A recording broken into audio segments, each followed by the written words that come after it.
language, adult humor, and/or content that some viewers may find offensive.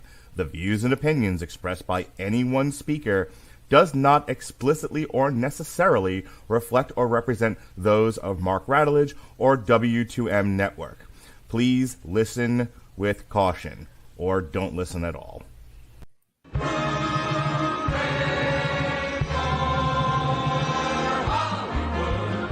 That's Hooey Valley, Hooey Hollywood, where any office boy or young mechanic can be a panic with just a good-looking pan. And any barmaid can be a star maid if she dances with or without a plan. Hooray for Hollywood, where you're terrific if you're even good, where anyone at all from Shirley Temple to Amy Semple is equally understood. Go out and try your luck, you may be Donald Duck. Hooray for Hollywood. Ladies and gentlemen, boys and girls, children of all ages, you are listening to a Radulich Broadcasting premiere podcast. Damn you, Hollywood! And here's your host, Robert Winfree. Yay! Coming to you in glorious 1080p this time. Well, actually, I'm not actually recording a 1080p. That would mean your upload would take a long time. But new technology. My 12-year-old webcam has now been retired. I have something. Hang on. Let me give you your flowers. No, don't. Hooray! Welcome So to the 21st century. So fingers crossed that no freezing issues. I imagine we should be good. All right. Well, Mark, here we are again. Yes. Oh, the old familiar places. Tonight, we are discussing The Black Adam, a 2022 American superhero. It's fun to just add other things. Superhero film based on the DC Comics character of the same name. It was produced by New Line Cinema, DC Films, 7 Bucks Productions, which is Dwayne "The Rock" Johnson's thing, and FlynnPictureCo.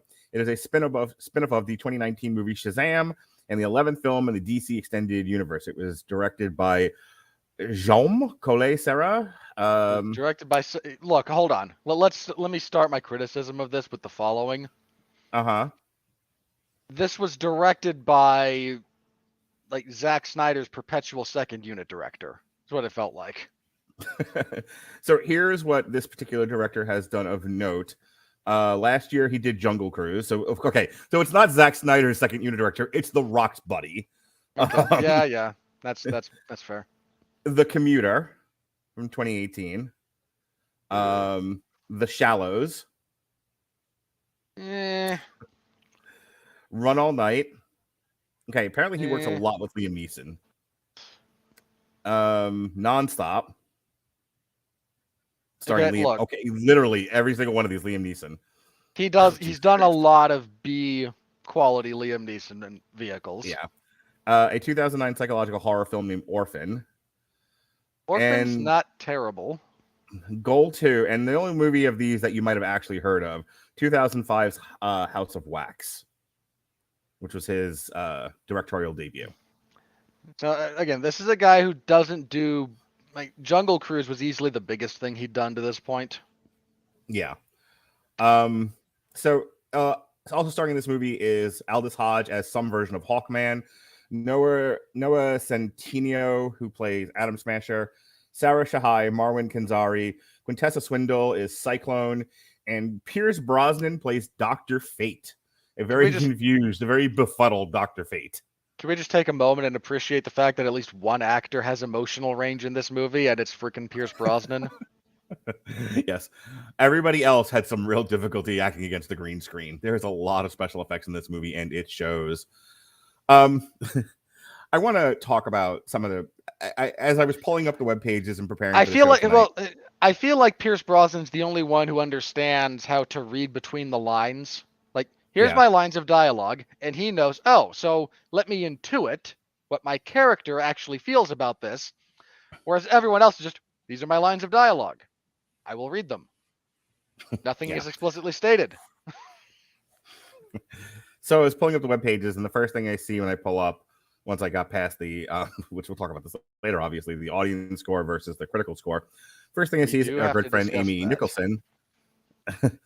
I see something from Amy Nicholson, and one of her things that she puts in this little tidbit they pulled out of her review for NPR Los Angeles was more interesting as a sign of where the genre is going. And I thought that was kind of a weird statement because I was doing some research on this. You know when principal photography started on this? April 2021. Okay, they shot this over a year ago, and when did it wrap? It principal photography, I believe, wrapped. Let's see here. About July 15th. So, okay, sorry, they wrapped August 15th. Okay, so August 15th of 2021, they shot for 4 months, between August 10th of 2021 and August 15th of 2021. There's no way this was a sign of anything. This was like a rock vanity project. He was like, I want to be a superhero. I want to represent a non-white superhero. I want to be, there had been talks of a Black Adam movie going back as far as 20 years ago, I think. Well, yeah, there's something in development, but this was the Rock's like, I want to be Superman. There are no black Supermen to speak of. Well, there are, but none that anyone wants to put on screen that isn't trying to meet some sort of racial quota. And he was like, okay, well, what about Black Adam? And everyone kind of looks around going, the Shazam villain? Yes. What if we made him the hero of his own film? And they were like, are you going to finance this? And The Rock says, I'm The Rock. Of course I am. They're like, fine, do whatever. So I just take issue with this idea of this is a sign of where the genre is going. Do you know how many times the direction of DC on films? How many times the direction of DC on films has changed direction in just the past 5 years? You're not kidding about that. That's what I'm saying. Like this, they may have thought, okay, well, here's the thing. They were doing the connected universe, then they were doing director inspired stuff, then they went back to it, then they were like, let's just do not even like director inspired stuff, but let's like spread the wealth a little bit. Let's put some stuff on. Then there was let's put some stuff on HBO Max and have it connected. So we're back to the interconnected thing. And now it's anyone's guess what they're doing. Essentially, Warner Brothers and Discovery and whoever else is running DCEU, whatever squirrel they clawed out of a tree to run around on the keyboard, have basically were like, we just got to get these. Oh, wait, Ezra Miller's in prison? We just got to, oh no, Amber Heard's doing domestic violence? Jesus Christ. Like, can we please just get a movie and have it make money? Like, it is a feat. It is a feat of magic. They actually got the Batman on screen this past year. It really is. Before we get into the film, as sort of our opening shtick, I was just like, there's no way anyone making this film had any real solid clue of where this was going. And wherever they thought DCEU was going, Black Adam was not the canary in the coal mine. This was just the Rock's baby, and Warner Brothers was like, we'd like a hit someday. This guy seems to make the movies people want to go to.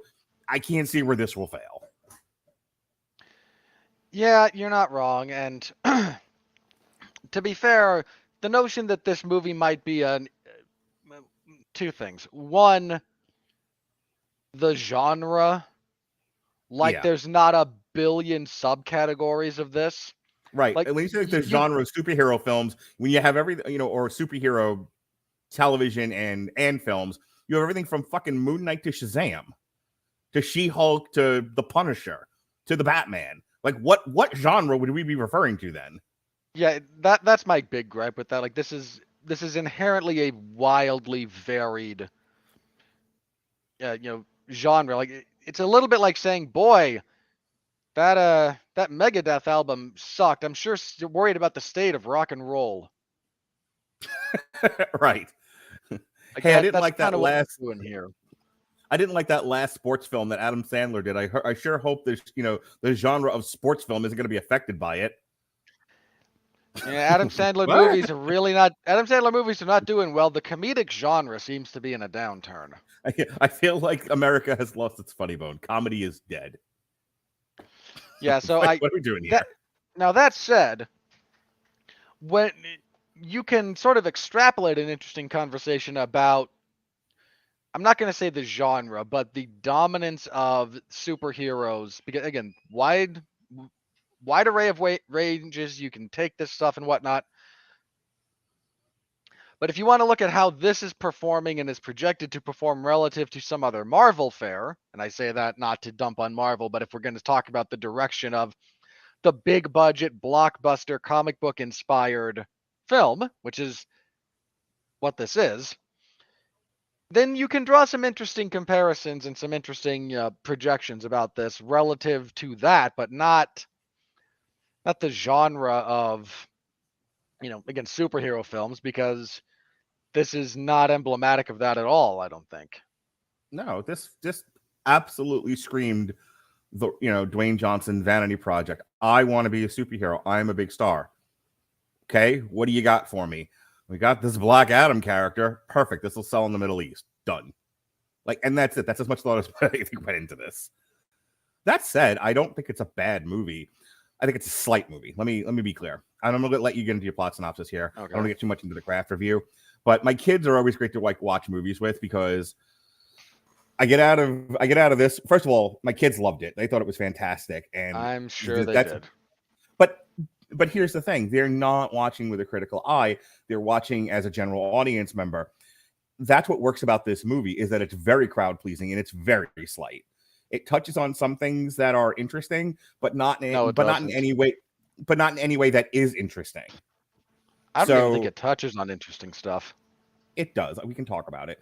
But my point is, in a world where we're struggling to create crowd-pleasing cinema that captures people's attention, in a world where so much of our culture is laden with the message, and laden with the quotas and sort of the Twitter conversation, this movie was very much devoid of that.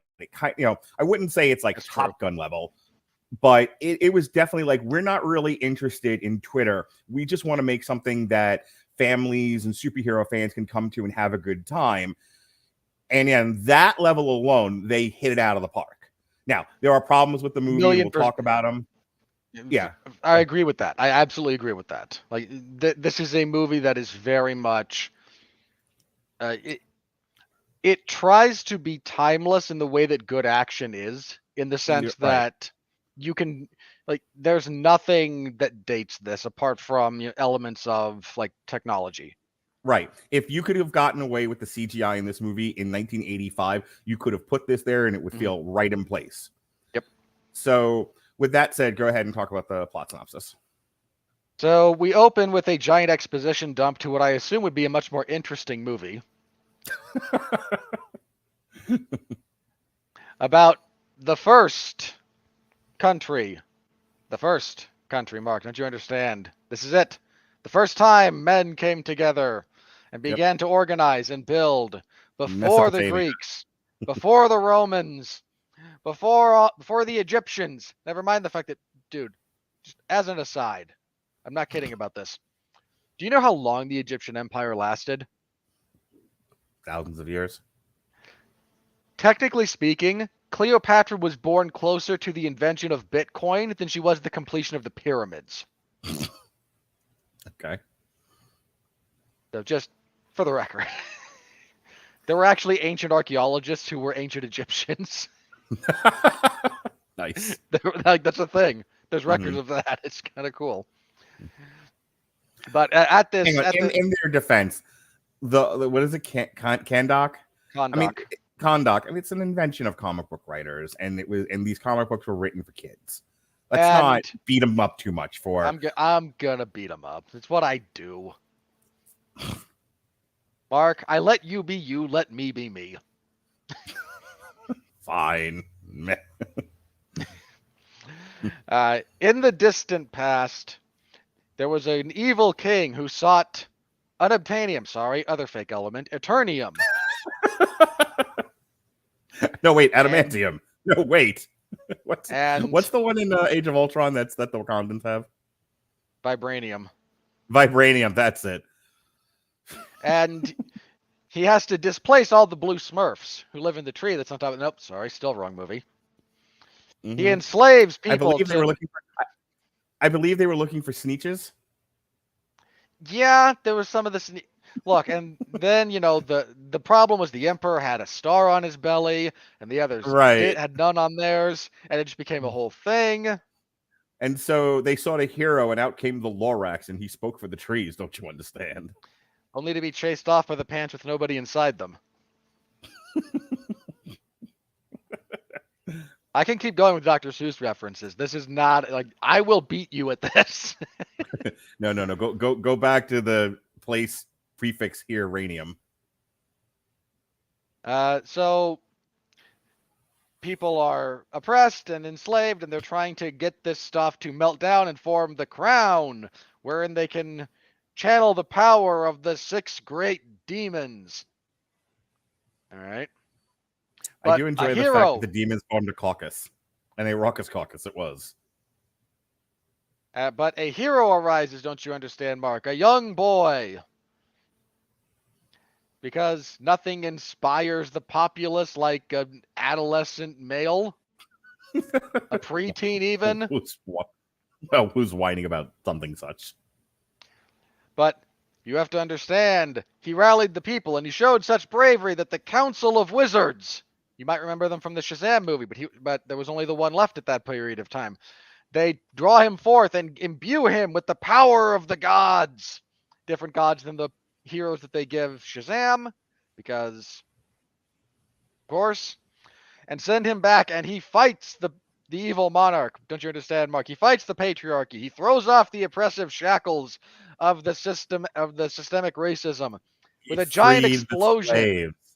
He freed the slaves with a giant explosion, like you do. Giant explosion of electricity that ruins things and leaves the hero buried. And we flash forward to modern day Kahndaq, where it's allegedly a place. And it's yes, that they let the gang take over. But and this might be the worst name for an organization ever. Intergang. In their defense, it's right out of the comics. I don't care. You have a chance to do better. Do better. I hear you. I hear what you're saying. I'm just raising a minor objection. Please continue. Your objection is noted and overruled. Thanks, Your Honor. So Intergang, after defeating Intra-Gang, because they're between gangs rather than simply within the gangs. Wah wah. They have military occupation of this place, allegedly. Somehow. Yes, and we'll find out later that this gang has been allowed to run the government of this country, and no one's doing anything. We have superpowered beings, godlike beings on this planet, but to keep the peace, international, interconnected peace, we will allow the gang to continue to run this foreign country. It's the dumbest thing, just for the record. It's the dumbest thing. But there are people who are excavating stuff around Kahndaq. They're looking for Eternium because magic. So one of our heroes, an obnoxious teenager with the acting ability of a fence post, rides around with Smashing Pumpkins playing. So Tony Hawk's Pro Skater 2 over here is just kind of cruising around. His mother is an archaeologist of some renown. They're looking for the tomb wherein the crown of Sabak lies, this legendary crown that was forged and now potentially possesses some sort of power. So she and a couple of friends, one of whom is totally not going to turn on them. Totally not going to turn on them. It was so that's the one I'm looking. It was so. It's so obvious you almost think it's a bluff. There's a particular word for I can't. It's not coming to me right now. But where it's like they showed you in the movie this was going to happen. Like it was utterly obvious it was going to happen. And then so when he turned, I was like, yeah, we were all just kind of waiting for this. Like he might as well have been like twirling his mustache and had a top hat on. Yep. By the way, Derpy Gaming has joined us, though he's now Derpy501st. And it says, "Damn you, Hollywood exactly couldn't describe this film better." Derpy, not a fan of the Black Adam. Oh, hang on. He says he wants to describe this film in 5 words. By all means, so I'm curious. Hit us up, Derpy. All right. Anyway, while we're waiting for Derpy and his 5 words. Okay. Telegraph. So that's what I was looking for. They telegraphed that guy's fucking heel turn. Like no, it's not, dude. It's not a telegraph. It's a smoke signal. Mm-hmm. What is it? I always like compare that stuff like that too, like the bit in Family Guy, where it's like I was having a hard time reading your signals, and the woman's just lying on the bed with the runway thing, and it's pointing into her vagina. No. He doesn't say I was having a. That's not wrong. Cash grab and post credit. Thanks, Derpy. The line he says wasn't I was having a hard time reading your signals. Brian says I've been getting some pretty strong signals. Mm-hmm. Right, and then they flash to her. Then it cuts to that, yeah. Yeah. Anyway. It was that kind of telegraph. Yeah, it really is. So they find the location because of course they do. They find the crown as it floats there in space and time. And they get it, but they are betrayed. Sudden but inevitable betrayal. Oh, the Shakespearean tragedy of it all. Oh. To escape imminent death, she speaks some words and awakens the hero. Out pops the Rock for his run-in. And he proceeds to layeth the smacketh down all over these candy-ass fools. He murders a bunch of people. Some people escape with the crown. He gets injured by an exploding Eternium rocket. So naturally, they take the demigod back to their apartment, where he meets the obnoxious preteen, who badgers him endlessly about superhero culture and wonders why he doesn't have a cape. And tries to impart to him, Mark, the wisdom of the catchphrase. Yes. Honestly, I really want him to be like, yeah, as he's going through different catchphrases, he had why we couldn't get just one little wink and say, do you smell what Black Adam's cooking? That would be a bit too much. Are you picking up what I'm putting down? I'm not saying we couldn't have tried Black Adam something. But... layeth the smacketh down. I mean, again, you couldn't quite do Rudy Poo candy ass. Black Adam is gonna layeth the smacketh down on your Rudy Poo candy ass. Like people are just looking around. You're overdramatic. I'm here to liberate the millions and millions of citizens of Kahndaq, even though our population is actually less than that of a small town. Yeah. Anyway, he's bombarded bombarded about superhero culture. There were more CGI. Hang on, there were more CGI aliens in the Mos Eisley's cantina than there were people in that whole fucking country. You're not wrong. He flies through a couple of walls like you do because comedy. They're attacked because bad guys want the crown. Wait, can we just talk about that for just 1 second? So right. I guarantee you there's an edit of this film where they don't do him walking through walls. And a studio note was not enough comedy. And You're they were probably like, not wrong. And they were like, ugh, how do we add comedy to this, parable about liberating people and your revolutionary is my your terrorist is my freedom fighter kind of a thing. And they're like, well, I don't know. Why don't we just have the fucking Rock walk through walls because he can and who would stop him? But here's my problem with that. Later on, when they make the joke about the door, he was just like, of course we had doors. That's how we got into rooms. If you know that, you know what doors are, why are you walking through this poor woman's fucking house destroying it? Like, who knows? It was one of those things where just like, what? How can we demonstrate he does not care? He just doesn't care. He's a villain. He's a bad guy. I don't know. Have him walk through those walls and like mightily destroy this woman's apartment. It was like that level of stupidity. But I'll tell you what, it works. My kids were cracking up. Every time he walked through a wall, it was like the screaming goats. They would just laugh. And they're like, he walked through another wall. You just had to reference those fucking goats. I know people who think the Screaming Goats are the height of comedy. Yeah, you work in a prison. I work at a jail. Okay, fair enough. You work in a jail. I assume everyone who thinks that's the height of comedy is in jail, or if not, they should be. So there's a bit of a. So again, there's people who want the crown. There's Black Adam, not sure what he's doing. To further complicate matters, here comes the Justice Society. Called up by the least interesting character in this movie, and that's saying something. Amanda Waller. Please, for the love of God, DC, I beg of you, Warner Brothers, I don't care. Look at me. Look at me. Stop trying to make Amanda Waller Nick Fury. Stop it. Oh, that's never going to happen. She's not. Never will be. You're doing that character a disservice. You are ruining things for fans because she sucks. And I don't mean she sucks in the way that you want a bad guy to suck. I mean, she's boring, uninteresting, and just makes people not care. Stop it. So she sends a group of members of the Justice Society, and we get Hawkeye. Derpy agrees with you. Well, at least somebody does. So we get, not Hawkeye, Hawk Guy, Hawkman, Hawky. Hawk dude. Hawk brother. Hawk they. They hawk? Soul Hawk.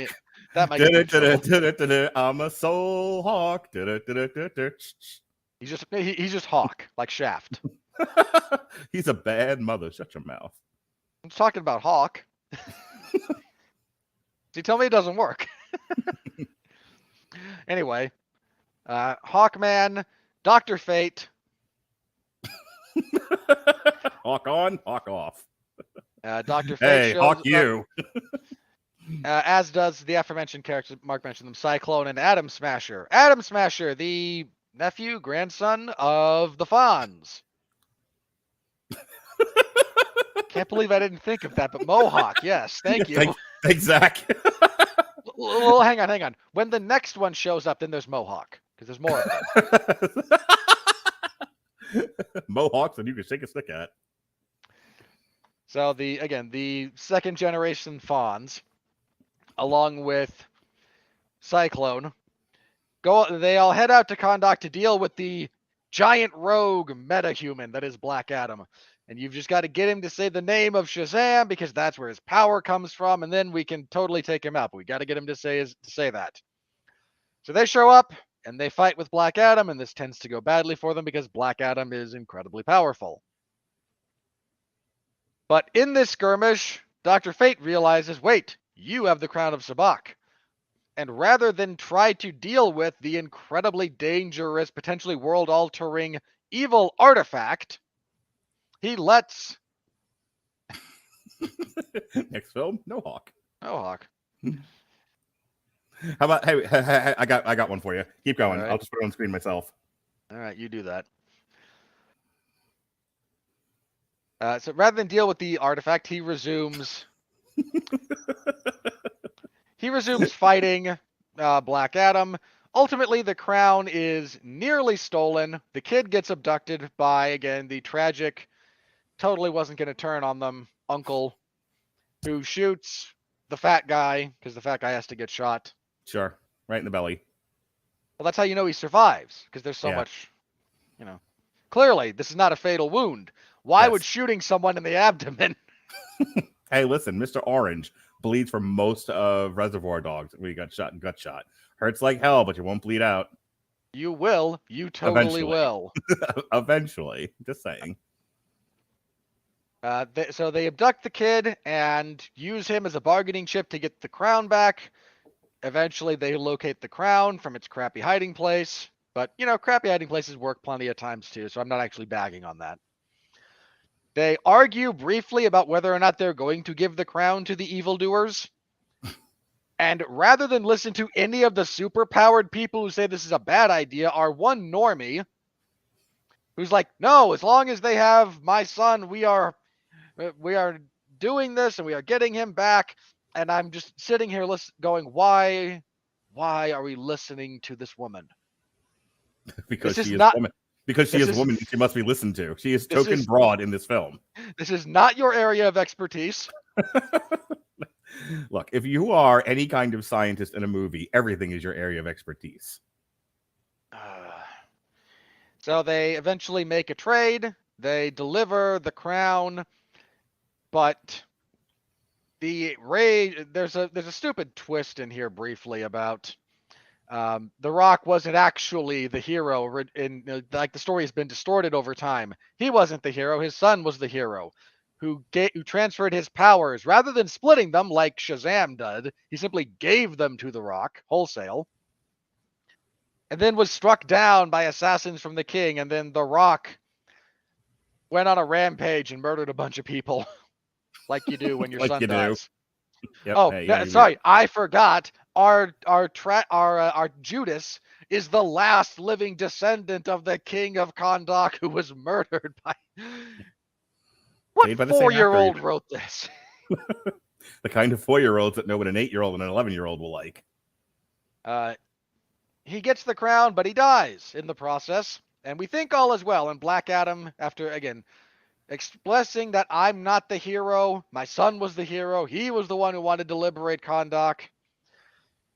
I was a father and had responsibilities and couldn't afford the luxury of dreams and I aspirations. thought it was an odd costume design, being like an ancient Middle East, and he walks in a white golf shirt and a tie and slacks and the briefcase. And he's just coming home like the boy that commute today. Like, why is everyone else dressed appropriately? Yes, he had responsibilities as a father. He voluntarily says Shazam and becomes normal. So they take him to the Supermax facility under the water. It's the raft, but it's the submarine because it's underwater, where you get a nice little cameo from the blonde chick from Peacemaker. Oh, that's who that was? You didn't recognize her? It's been a while since I've watched Peacemaker. She sounded vaguely familiar, but her hair was in a ponytail. I didn't remember who she was. By the way, it's stuff like this that makes my son get confused over like DC and Marvel. Later on, when we get to the big spoiler in the post-credit scene, I'll share another tidbit that he said. But we were watching this movie, and he said something to the effect of like, "I can't tell what's DC and Marvel anymore." And it was like right after they showed you their version of the raft. I mean, like, boy, are we just stealing ideas from each other now? Like, it's just shameless. Always have been. Yeah. Always have been.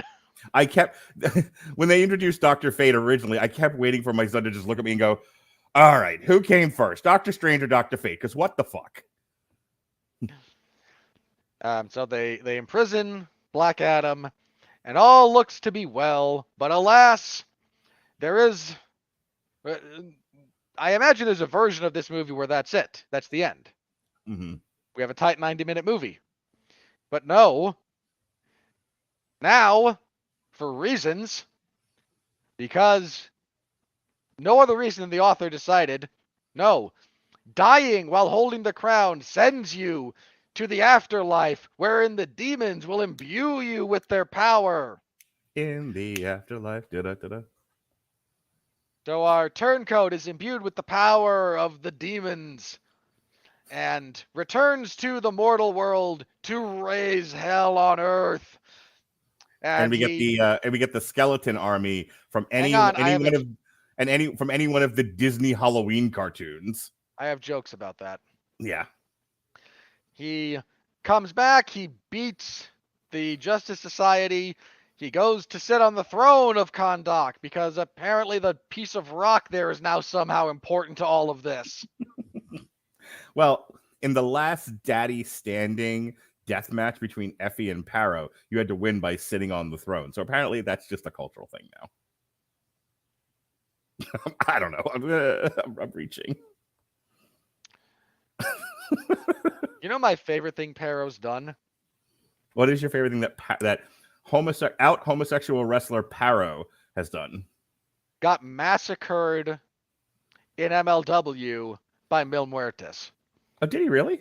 Yep. I cover MLW. Durkee left and came back, and that was a question. So how was the wrestling film, fellas? We're getting there. I'll tell you what, though, the coming up at this very end of the film where The Rock did the people's elbow on on the demon, I cheered. I mean, look, I thought kicking out of 3 different rock bottoms, was a bit much. Right. Well, I'll tell you what, I really got. I went crazy when Black Adam Lord... hit him with this. I can't believe Black Adam hit him with the Stone Cold Stunner. Well, and frankly, when the Demon Lord does the Canadian Destroyer, like if that as an in between, like there's not even a cover afterward. Right. Like The Rock just pops up, no sells the flipping pile driver. But I'll tell you, it was emotionally resonant with me when the Demon Lord and The Rock kissed and jumped off the cage into a table to their doom. Sure. You are really bitter about that match. I really am. Like I'm bitter about the state of wrestling generally. You are just fixated on Johnny Gargano and Adam Cole. That one match, yes. That one match broke me. And their ridiculous excess. Hey, yeah. I know what Tommaso Ciampa and Johnny Gargano need. They need a 60-minute match. No, they don't. Never. They never need 60 that. Minutes. It's gonna be 60 minutes by the time we're done with this plot synopsis. So our big bad demon is running amok in Kahndaq. Dr. Fate reveals that there's a way to stop this guy, but it will kill Hawk Hogan. Hawk Hogan. and Hawk Hogan does the JOB to no one. Doesn't work for him, brother. God damn it, you beat me to it. I was too busy laughing. Doesn't work for me, brother. So but Dr. Fate, knowing, fate. This is the problem when wrestling fans review movies that The Rock is in, by the way. I know. Make all these stupid references. He is able to isolate the area with the throne, and then he starts trying to stop the Demon Prince champion as he reaches out magically to Black Adam and says, "No, you were not a mistake. People love you. You matter." They didn't say die, Black Adam, die. They weren't saying boo. They were saying Black Adam. Please come save us. So he fights his way out of the Supermax facility as Dr. Fate dies and the other group members of the Justice Society show up and they fight to try and stave off the demon, but they can't do it. And he sits on the throne and unleashes the least intimidating army and most useless army of demonic spawn ever on film. I mean that. These guys are useless. They're single-handedly defeated by a fat man with a tire iron. I mean, Ultron bots, demon skeletons. The Ultron bots were more useful than these things. I don't know. By a wide margin. Okay, Thanos' war dogs. Those were pretty. I mean, a lot of them got killed, but there were so many of them. Yeah, they were like throwing themselves into the shield. Yeah. Like they killed people. There were a lot of that battle was costly. The Chitauri, I think, were fairly effective. I mean, they got messed up by the Hulk, but yeah, they were all right. Yeah. Again, they did stuff. These guys show up, and again, fat guy with a bald spot and a tire iron is just murking these guys left and right. Yeah, these are level 1, like video game enemy spawn. Yeah. Then Black Adam arrives, and he teams up with this group to fight the Demon Lord. And they get into a big throwdown. And as they're doing this, right before Black Adam shows up, our annoying teenage protagonist rallies the people, Mark, by standing in a somewhat obscured location and calling for the Diamond Cutter, shoulders back, chest out. Boom! He wanted DDP, don't you understand? But in comes The Rock, the real people's champion. I thought it was weird when they played Smells Like Teen Spirit in that scene. It would have been. So there's a big fight. Inevitably, the good guys win, and The Rock literally tears this guy in half. The Hellspawn go away. Kahndaq is now free, I guess. The Justice Society decide to leave Black Adam alone. Black Adam is like, and then there's the argument. Don't you understand, Mark? Because his darkness enables him to murder people. He's the hero they need. But if it's the Punisher, if it's the Punisher murdering criminals, it's problematic. If it's Black Adam murdering the imperialist occupiers, it's cheer-worthy because we don't know what we want. Also, 2 different universes. I'm aware, but you know what I mean. That's okay. I had a Jonas moment there where I was just like, wait, which universe are we in now? I can't even tell anymore. No one knows. We'll be in the quantum universe soon enough, which is its own secret universe below the regular universe, Mark, don't you understand? With its own set of 10 million secret societies that run everything. Yeah, I have not even watched that trailer yet. Yeah, you're not missing anything.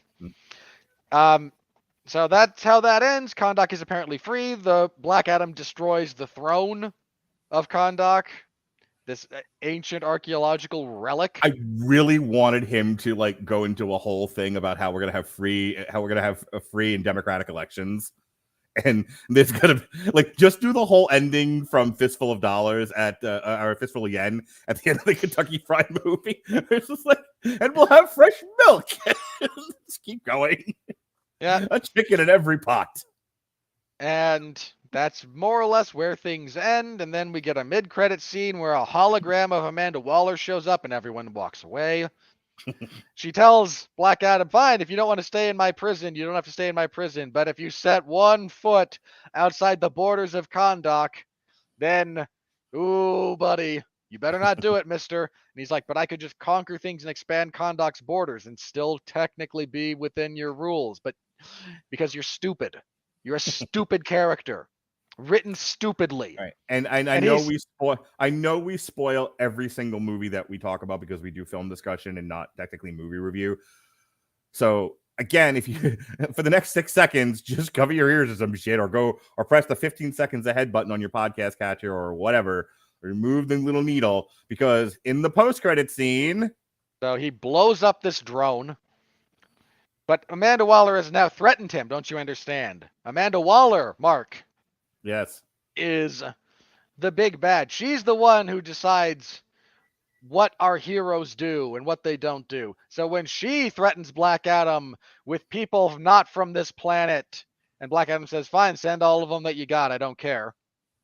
I'm awesome. And blows it up. Then Amanda Waller calls in her favor and 6 on Black Adam, Henry Cavill as Superman. It would have been more effective if he showed up as the Witcher. Would have been more effective if he just showed up on his own. Stop with this Amanda Waller crap. She adds nothing. I tell you what, though, when he was like, send all of them, I expected there to be a lantern. Like, that would have been nice. Or the camera just pans up and it's fucking the one planet that's an actual lantern and all that shit. All right, so a couple of things here. So Derpy 501. I have 3 words to describe this film. He's been wanting me to do this all show. All right. So the first 3 words are Batman and Robin. Fair enough. Somehow Palpatine returned. God, what an incoherent movie that was. And somehow Superman returned. Well, Superman never actually left. Like, yeah, they've already brought him back to life, and then it was just, and then it was we were gonna do everything but white male Superman, and then Discovery was like, no, you the fuck you're not. The one decent decision Discovery made in regards to this. So far, yeah. All right, what are you gonna say before we get into the craft review? Again, Henry Cavill walks dramatically out of shadow into sunlight as the Superman theme plays, and he says, Black Adam, we should talk. And The Rock smirks at him like, yay, my WrestleMania opponent finally showed up. I can get a payday. Yes. So as I said before, in terms of theme, this touches on the very lightly touches. Like, we're talking, you're naked in a pool and you accidentally graze by another girl without consent kind of touching. Like, you didn't really mean to. She sort of just backed up into you. This isn't like a true story or anything. She just sort of backs up into you as you're kind of talking with your hand and like you graze her. That's how. Not that I would know anything about that. I wasn't there. But that's the kind of touching it does. You're now the reason. You're now the reason for the disclaimer. Just for the record. Now it's you. I've always been the reason for the disclaimer. So anyway. It touches on the idea of one man's freedom fighter is another man's terrorist. Not well, and not coherently, or not intelligently, but it points at it from about 500 yards. At least it's there. It also touches on the idea, and I think DC at large seems to be struggling with what defines a hero. Because again, and it kind of goes into this with the intergang stuff, where for whatever the reasons are, and it's never explained, so you don't understand why they're doing this, they're just doing it. There needed to be, if you're a student of history, if you're like me, you're middle aged and you kind of lived through the 80s, you know that like Saddam Hussein was our guy in Iraq until he wasn't. The Shah of Iran was our guy in Iran until he was deposed by his own people and the Ayatollah got put in. Ayatollah's about to get deposed violently by his own people. The Iranians are not happy at the moment, man. Well, it took them 100 years. But my point is, there's always been the Western world has always sort of imposed its will in one way or another by having their guy in the third world. So in the sense that it was believable in this slight way that the world, the DC universe world would install or allow this high-tech gang to have taken over this country, and just it's like, well, it's better than what would happen if we let it go to the people and they elect the Ayatollah. I don't know. Again, because it's not really explained, I'm inferring a lot, but no. You're not inferring, you're projecting. Whatever. My point is, it's not explained well, and it's just a matter of setting up an even better guy for Black Adam to beat up. Which is ultimately my biggest problem with this movie. Is you took a villain, and the story you want to tell is this guy's a bad guy, but he's placed in a situation where he could be a better guy, and over the course of the film, he's better. He learns to not kill. He learns the value of human life, and he becomes, and because he's not in it to save the people of Kahndaq, but becomes finds his purpose in life. Because initially he is driven strictly by revenge, revenge for killing his son, revenge for killing his wife, and he just wants to see, blood on the streets. And he learns the value of having a higher calling. Again, we're touching on this at like a second grade level, but those are all in the movie. And to the movie's credit, as somebody who's kind of studying this and looking for things to talk about and thinking about it, yeah, I got it. But most people, don't care. They wanted to see a big CGI action mess. And that's what they got. We are, the openings got action going on in a big CGI explosion. We're 2 or 3 minutes into the next thing, and there's a chase. 4 or 5 minutes later, there's another thing. 10 minutes later, there's another thing. The movie, so one of the things that works in the movie's favor, it's very well paced. It is about 2 hours. Get the time here. It's just a little over 2 hours. It does not feel its length. I know, fucking fall over now for people like, oh my God, you guys didn't think this needed to be shorter? No, it was perfect just the way it was. It moved at a pace. You could shorten this. Let me put it this way. You could shorten this movie, but it's not a movie that I was watching going, please God, cut this. I mean, look, cut Amanda Waller, yes, but that's not a time limit issue that I had with that. Right. No, I thought it was very well paced. You talked about, so I want to talk about Dwayne Johnson's performance. He was going for stoic. He was going for smoldering. I mean, he's got a lot of charisma from his wrestling days. He's got a lot of natural charisma. That's what made him popular as a wrestler. I think he pulls it off. The problem is in doing so, and again, I don't have a good read on the Black Adam character from the comics, but it's a little flat. I think some rage. Instead of showing emotional rage, he shows rage through power set. So compare him to Soldier Boy. Soldier Boy has like a PTSD flashback.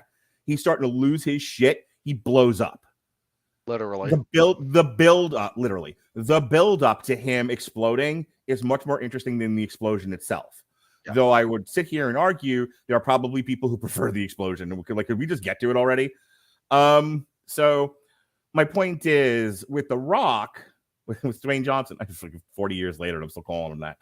With Dwayne Johnson not kind of showing a tremendous amount of emotional range and just sort of relying on, I'm angry, and so everything's electrocuted now. I'm angry. Everyone's being thrown into the atmosphere. It's a poor substitute for emotional range, but it's great if all you're looking for is visual stimuli. It is fun to watch him electrocute people. It looks good. It's fun to watch him throw people and do the Wilhelm scream as they fall down to their death. That was all great. My kids loved it. I was having a good time watching it. Chris Bailey and his teenagers were having a good time watching it. This is a very crowd-pleasing film. This is a film that, just like Top Gun Maverick, knows what its audience wants and gave it to them. Aldis Hodge is not a bad actor. He is not given he is not given a lot to work with here. I kind of like that they made him a like jackass superhero. Like one of these people who, like, because I'm the good guy, all my decisions are right. And over the course of the film, he realizes, hey, I don't always have the right answers. Pierce Brosnan is the best performance in this entire film. By a mile. Yeah, by a good stretch. He's doing his level best with this crazy, CGI character that he has to play. He is doing his level best to fill out that outfit. Poor man. Was he like in his fucking 70s and he's got to be like all pecked out because he's wearing fucking tights and an onk. Dude, for the record, I feel bad for Hugh Jackman. He's like almost 60 and he's gonna have to get back into Wolverine shape. Yeah, really. But he had a lot of really good lines in this. I think, he was sort of like the emotional. Black Adam was like supposed to be the emotional core, but I actually think Pierce Brosnan sort of just struggling with like what's going to happen in the future and the possible loss of his friend and who was Hawkman. Going there to complete the mission, but realizing maybe they've got this wrong. The guilt over not helping the people of Kahndaq because that's not the mission, and that's and there's an expectation to just leave things as they are for the stability of the rest of the world. And him like, yeah, I don't love that we're doing that either. Him seeing the MacGuffin, the magic crown as being an important thing, but struggling also with the mission and just trying to keep it all in balance. He's like the only one that has emotional range and is showing any kind of confliction in what he's doing. The kid who plays Atom Smasher and the gal who plays Cyclone, they were just there. They're fine. I'm sure that whatever raise they got by moving away from their Disney Plus show was totally worth it. The girl that plays Cyclone definitely has she needs to take a class in acting against a green screen because a lot of her stuff is against the green screen, and she's kind of doing the Enchantress thing. Yeah, she's fucking like at a rave or something. I don't know what she's doing, but between her not really knowing what to do against the green screen and then the green screen effects not that great for her stuff, like Doctor Strange, Dr. Fate's like yellow crystal thing that he does looks pretty cool. A lot of the other effects look okay, but hers in particular were not great. Overall, I guess I don't have too much more to add to this. I think as a one-off, spin-off, if you will, I think it's just like a fall popcorn, big budget return to the kind of slight action fare that people enjoy and actually gets people to go to the movies. They hit a home run here. In terms of like plot, it's very slight. There's not much there, but it's highly dependent on performance and action scenes. And that's enough to get you through the movie. If you had laden this thing with heavy plot, and if you had laden this thing with touched on themes, like Jonas was asking me tonight, because he listens to our show, especially to get to bed. It's he finds comfort in listening to us talk, and he's always like, "What are you and Robert going to yell about? What are you what are you and Robert going to say about this movie that I liked?" Actually, his first question to me was this better than Morbius? I need to know. Oh yes. Yeah, it's like miles better than Morbius. But that's like the standard now in the house. How is the lowest common denominator now like the standard for you? Because it broke my son's heart that we trashed that movie. He loved Morbius. Okay. And he's like, and so now he questions his own taste. He's like, but if my dad and Robert, who I respect their opinions, didn't like it, like I don't know what I'm doing wrong. I'm like, okay, look, 8, fine. One, yeah, you're a kid. Kids have terrible taste. I did when I was a kid. Mark did. Still does in many respects. Yeah, my taste has not changed from childhood. It's okay to like things that aren't good. Just know that about them. Like my gripe has always been the crowd that is either I like it, therefore it's good, or I don't like it, therefore it's bad. And those are not. What's even worse is I like it, and so should you. And if you don't like that it, you're too. wrong. That's the worst. That is the worst. So there's that, but Again, is this better than Morbius? Yes, it's engaging visually. Morbius is not. Yeah, no, this at least, despite it being, in the Middle East, at least has like an interesting aesthetic and color palette, as opposed to Morbius, which looked like Seattle in the rain with the lights off in the basement behind the door that says "Beware the Leopard." So like overall, and I'll pitch it over to you. The movie has zero emotional heft to it. It has featherweight thematic heft. But where it succeeds is its ability to be a crowd pleaser. There's nothing wrong with liking this movie. There's only something wrong with looking for something deeper here. But that really wasn't the mission objective either. So, this is not a good movie. It's not. But that doesn't mean you can't enjoy it. My issues with this movie a little bit as follows. You mentioned the lack of emotional heft. I don't need, Shakespeare out of this. I really don't. But you'd like to care just a little bit about the people we're going to be spending 2 hours watching on screen. And you don't. Like when oh no, I'm going to shoot this kid. As an audience member, I'm sitting here going, please. Just put us all out of our misery.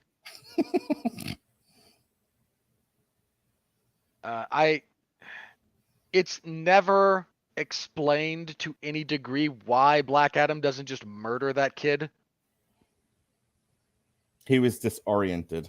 I don't care. Like that's you projecting. Like that's you trying to figure out, look, he didn't kill him because the script says he likes the kid, but there's no actual reason for it. And there's a fair bit of that in this movie. Stuff that happens purely because the script says so. And I have a problem with that. There's visual stuff here that is, like Mark said, the CGI is a little bit uneven. It varies. Sometimes it's perfectly good. Sometimes not so much.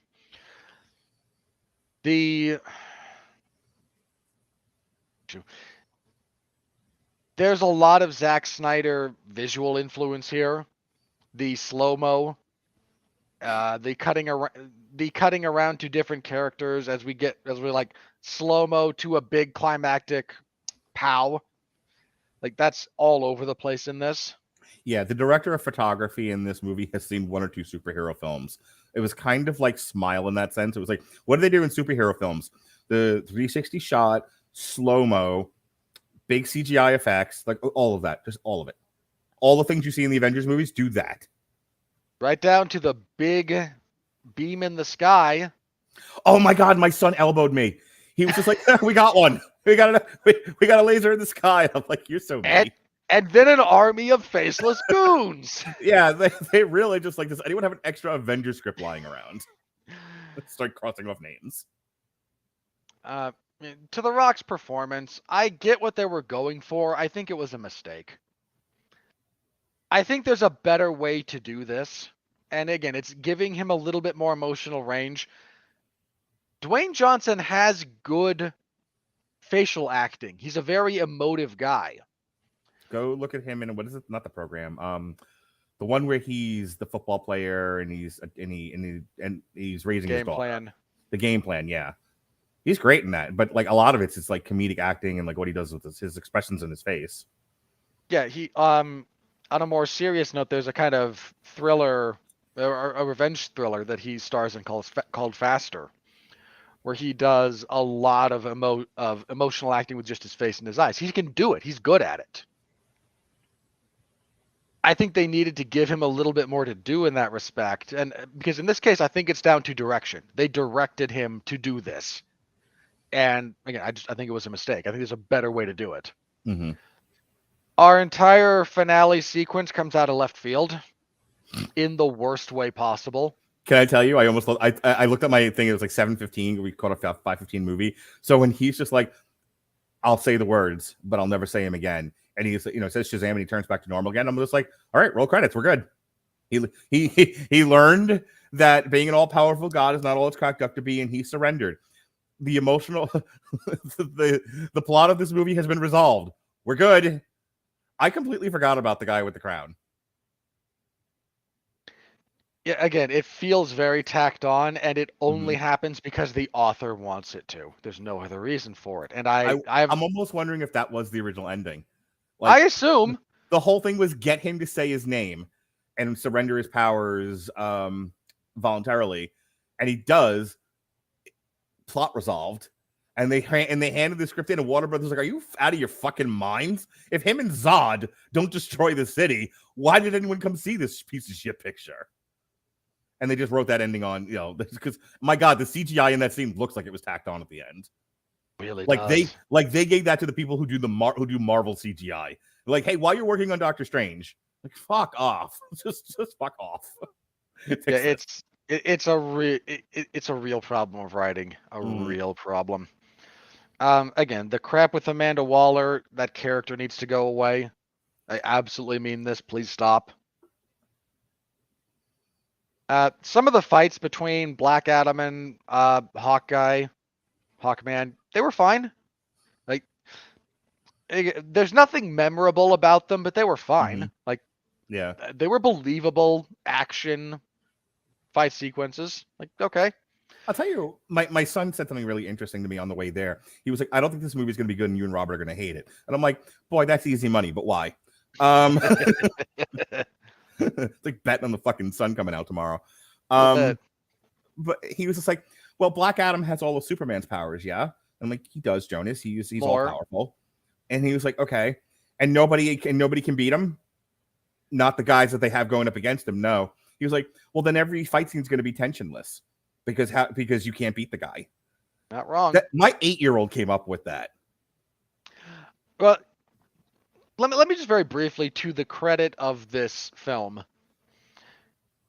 they created a circumstance, like they acknowledge that. Like, the movie is very aware that this is like the B team.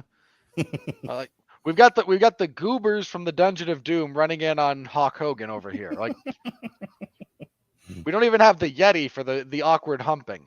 Yeah, or Abdullah the Butcher hitting him with a fork. So they intelligently change the stakes. We can't beat him physically, and that's made very apparent. So how do we build tension then? We change what we're trying to do. We're not trying to beat him physically. We're trying to get him to not wreck things. And if we have to fight physically, we will. But if we can do this another way, that's not the worst thing in the world.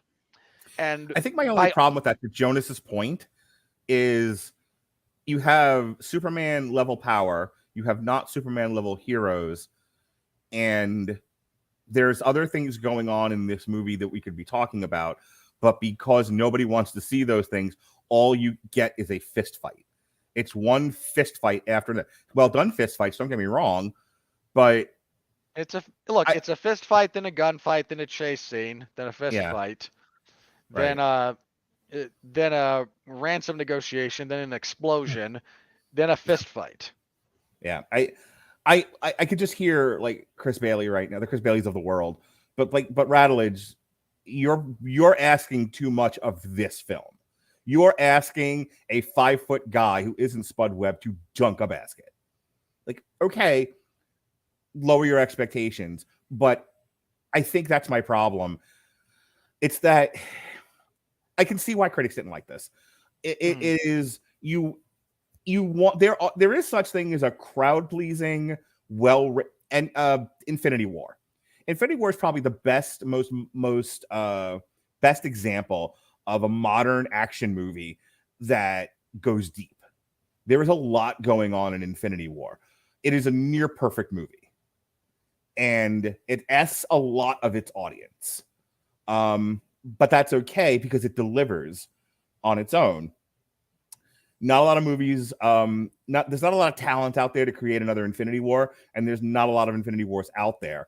But so for me, when we do Damn You Hollywood and we think about these movies, it does kind of become the same conversation of, well, do you want something well written or really entertaining? But why can't we have both? We had it with Infinity War. Is that such an outlier? And the Yeah. answer is yes. Keep going. I'm gonna let you finish up. I'm gonna be right back. To that point, like, yeah, we do want both, and where you fall on the spectrum is it's very hard to get both, so you tend to get more of one, less of the other. This movie, again, it's very crowd pleasing. There's some good humor in this, believe it or not. I was worried it was going to be too jokey. The Rock moving through walls didn't really tickle my fancy, but there are jokes here that land. Him trying to do the catchphrase, I actually think was kind of funny. That's down mostly to the Rock's delivery. You know, he kills people, and then his original thing is, I don't need a catchphrase. I don't waste words on the dead. Then the kid convinces him, no, you need a catchphrase. So he kills a bunch of people and says a catchphrase. And like, no, you're supposed to say it before you kill them. Okay, catchphrase, then kill them. Got it. Then he kind of bungles it a couple of times and then finally gets it right. So that that kind of worked. My favorite joke in this, like my favorite bit of comedy from this entire movie, is after he has tracked down that last rocket cycle or whatever. And he tosses the rider into the air. And then as the rider is in the air, Dr. Fate calls him and goes, bring me your prisoner. I can break their mind and we can find where the kid is. And there's no response. He goes, you killed him, didn't you? And then in the background, you see the guy falling. Yeah, poof. He didn't make it. Like that, I laughed. Like that, the timing on that was impeccable. That one got me. So there is some good comedy here. There are some decent action sequences. Again, the problem is, there's not a lot of tension in the fights, so you're relying on spectacle rather than tension, which can work. And again, for a lot of people, it did here. So I'm going to acknowledge that. That's the other thing you can do with action sequences like that. If there's no tension, then you can get by on spectacle. It's hard. Like, that's a real tough thing to try and pull off, because that's all the fast movies do now is, hey, spectacle. And you just kind of wind up going, yeah, but I don't care anymore. Or, Roland Emmerich, I'm going to blow up the planet again. But the moon. Yeah, the moon. We got you. So it's a tough thing to kind of negotiate there. Yeah, this... I'm not going to say I didn't enjoy the movie, because I think that would be a bridge too far. It was entertaining enough. I don't think it's a good movie. I don't think too many people are going to... I don't think there's a lot of rewatch value here. You kind of contrasted to since we brought up Top Gun Maverick earlier, there's a lot of rewatch value in Top Gun Maverick. I saw it 3 times in the movies. You're weird. Nope, 2 different dates. And my son. I'm saying what I'm saying. You're weird. But again, there's rewatch value there in terms of the performance, in terms of the spectacle, in terms of the action. Like, there's a lot there. Even the emotion in various places will resonate. This movie, while it is crowd pleasing, and it is, and I understand why people like this movie. Let me be very clear about that. I get it.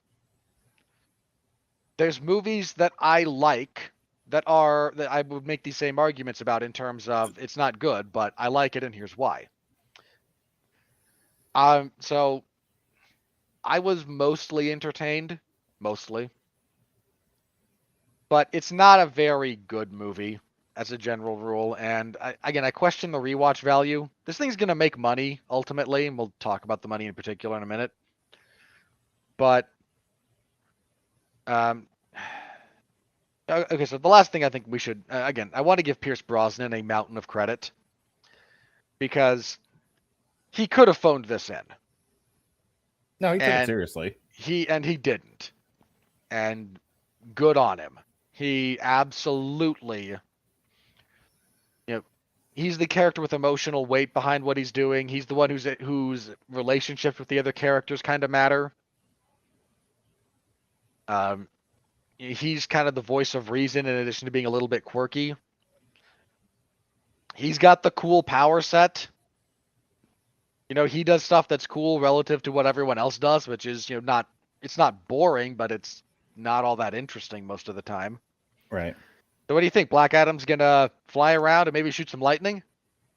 Okay, so what about the next time? Well, he's gonna fly around, he's gonna throw a guy, and then he's gonna shoot some lightning. Uh-huh. So my kids are into the horror genre. Jonas is going to be Ghostface for Halloween.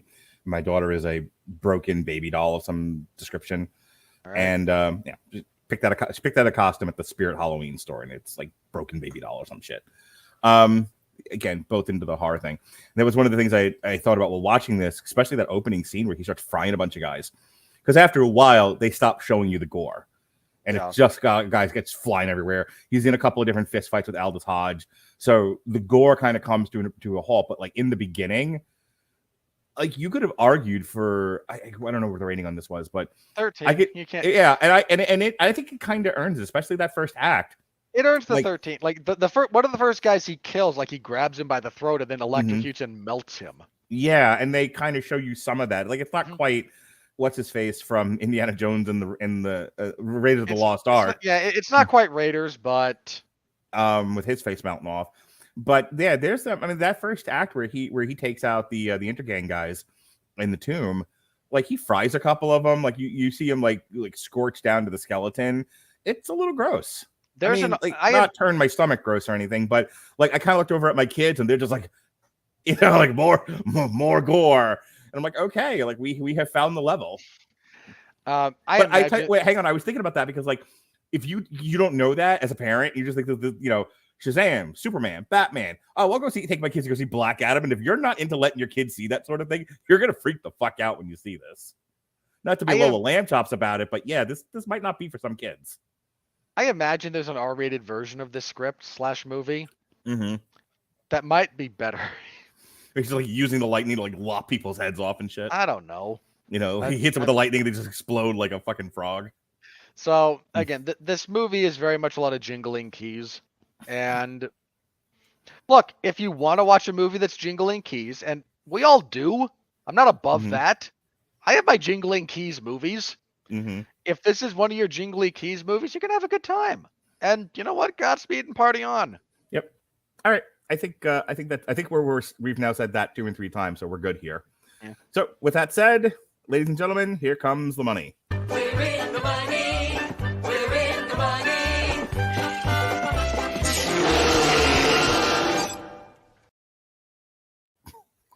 Homer gets me every time. All right. So the weekend that was, this is a $200 million movie. It's a Marvel budget. At the time of recording, this being the Monday, we're not in our usual Tuesday spot. This is the Monday evening after the weekend release, October 21st.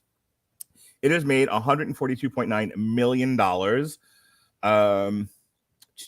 This broke a record for The Rock in particular.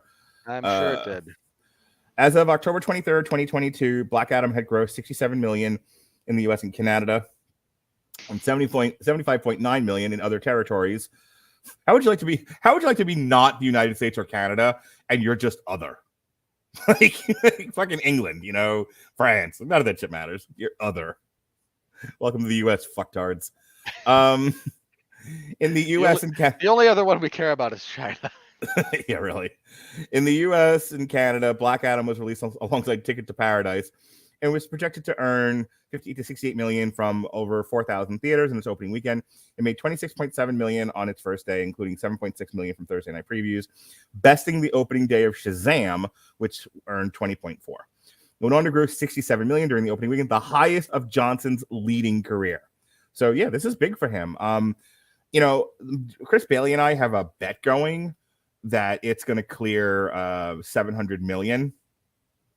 I think it's going to clear 700 million. He thinks it doesn't make it. If I win, he has to do a triple feature of Showgirls, Hustlers, and Striptease because I'm a heterosexual man and he has to look at boobs and then talk about it. Remember like 10 minutes ago when I said you're weird? Yeah, I'm the weird one. You're not weird for watching those movies. You're weird for deciding I will force another man to watch them and then force him to discuss it with me publicly. Uh-huh. That's weird. Look, you're not here to kink shame, number one. Number 2. I am expressly here to shame and judge you and everyone else. It's in my contract. Fair. So if he wins, though, he won't win. But if he wins, he wants them. I don't know. I don't probably have to review like a fucking season of GoBots or something. I don't know. It'll be something fucking. He childish. might win. Look, he might win. Let's acknowledge that. We'll see. So far, we're off to You guys set that. You set that number at exactly the right point. Like, if that's 800 million, it's not hitting it, and I think we can all agree. Like, okay, you've seen it. You've seen. No. Like, I was comfortable with 700 million. Yeah. Like that's a pretty good spot. I don't know where exactly it's gonna fall there, but it might not make that. Yeah. All right. Black Adam was the number 1 movie of the weekend. Duh. Ticket to Paradise was number 2. It just the gross is between these two, 67 to 16. Like not even fucking close. State of cinema. Yeah. Smile fell from 2 to 3. Halloween Ends, which was number 1 last weekend, fell to number 4. Nice holdover for Smile, by the way. Only down another 32%. Did you see the fucking Halloween Ends' fall? I mean, even with the date on Peacock. Yeah. Didn't I tell you? Didn't I tell you last week? Oh, boy, what a plummet that was. Like, but I mean, but again, like anyone that wanted to see it in the theater saw it already. We're done now. Yeah, and look, for the record, all you idiots out there like petitioning to reshoot this, I didn't like Halloween Ends. Let me be very clear about that. We spent a lot of time talking about how much we didn't like it. Did not move me. But that's not grounds for saying, like, no, you're idiots. You got a bad movie in your franchise again. There's a lot of them. Like that franchise is full of bad movies. Sorry. Hate to break it to you. Like, but no, you're not I think it's a waste of any of that. I think it's a waste of breath to sit here and yell at people for the petition thing because that's just now part of the culture. I'm gonna yell at it because it's stupid. Doxing people, putting their personal information on Twitter, like leaving nasty comments on your social media. This is all just a part of the culture now. It's what we do as people. And I'm gonna tell you all I'm gonna tell you it's stupid and don't do it. Online petitions mean nothing. Good luck. Don't do that. Lyle Crocodile fell from 3 to 5. The Woman King, the vaunted Woman King, the film that's resurrecting the historical action piece. With the strong, independent black woman who don't need no man except the king. Yes, fell from 4 to 6. Terrifier opened in like a bunch more theaters. That jumped from 8 to 7. Don't Worry, Darling, quite possibly the worst movie of the year, fell from 6 to 8. Oof. Amsterdam fell from 5 to 9. Triangle of Sadness. Did you watch the trailer yet? No, and I'm probably not going to. Oh my god. That jumped up that went to wide release. Good for it. So that jumped from 14 to 10. Also debuting this week, The Banshees of Inisherin debuted at 18. Paul's Promise 19. After Sun 22. Hang on. I've heard really good things about The Banshees of Inisherin. Actually. Okay. That's oh wow, that's a Fox picture. Yeah, that's a smaller budget, like prestige thing. It stars Colin Farrell and Brendan Gleeson. It's again, it's more of a drama, but it's life on a small island, like off the coast of Ireland. It's performance-wise and everything. I've heard it's quite good. The Divine Protector, Master Salt begins at 27. The Return of Tanya Tucker, featuring Brandy Carlisle, at number 30. All That Breathes, 32. And Brainwash, Sex Camera Power, the name of your sex tape, at 33. So that's the weekend. Here we are worldwide. Top Gun, Jurassic Park, Doctor Strange, Minions, The Batman, Thor: Love and Thunder, Watergate Bridge, Fantastic Beasts, Sonic the Hedgehog, and Uncharted. Here are all the movies currently doing better than Morbius. Elvis, The Bad Guys, Bullet Train, Lightyear, Too Cool to Kill. No. That's going to be the title of your sex tape. Doing better than Morbius.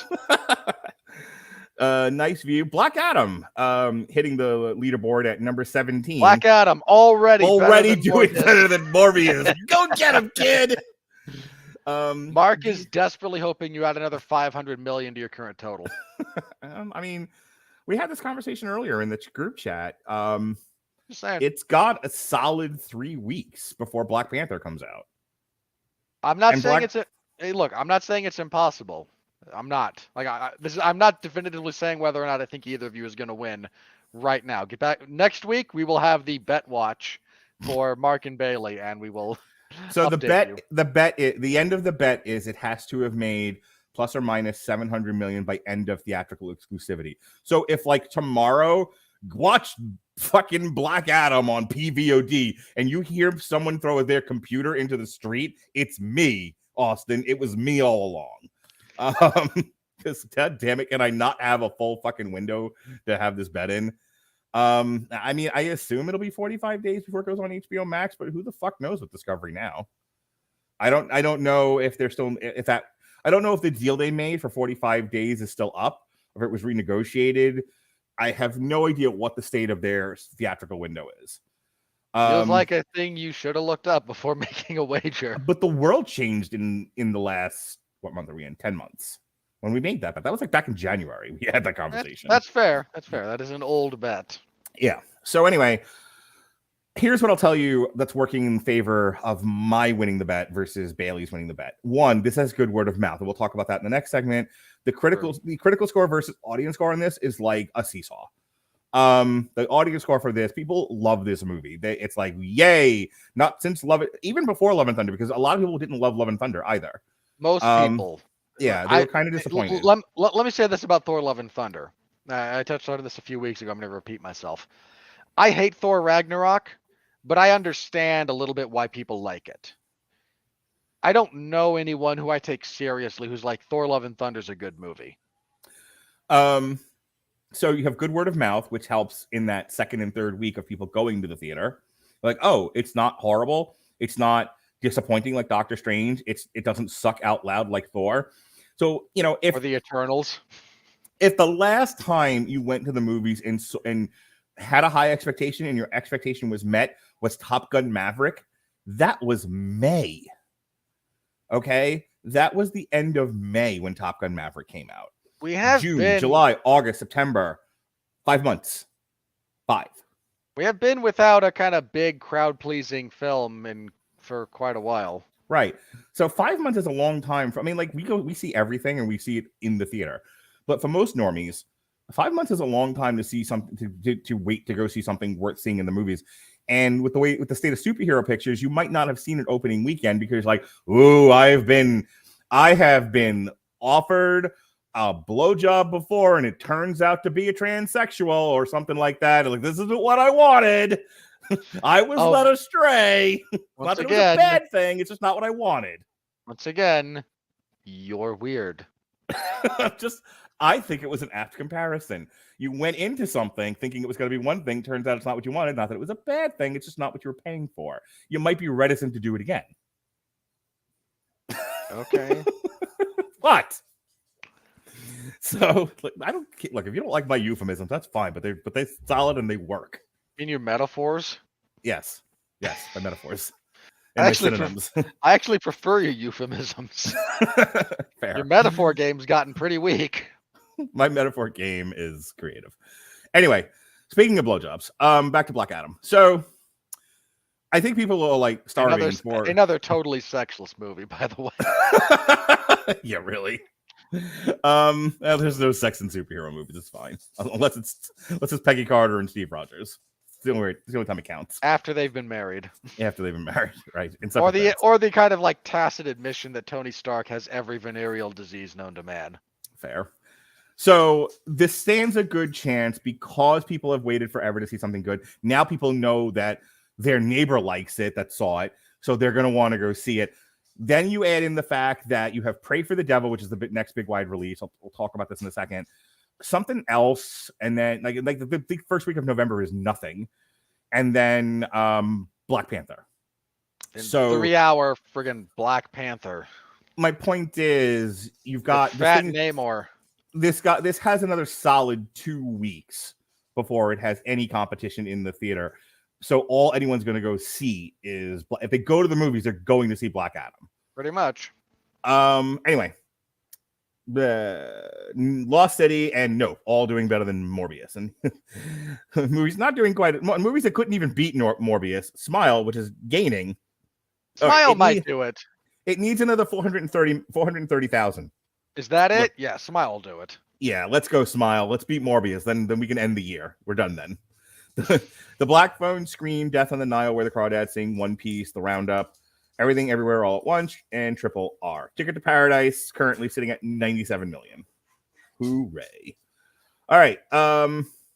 Looking at the calendar, we kind of just went through all this. I don't want to repeat myself too much, but yeah, we have Pray for the Devil Halloween weekend, which is put out by Lionsgate, and it's PG-13, which I didn't realize. Like, I'm debating whether or not I want to bring my kids to that now, since it's only a PG-13 movie. Go for it. Let's see what happens.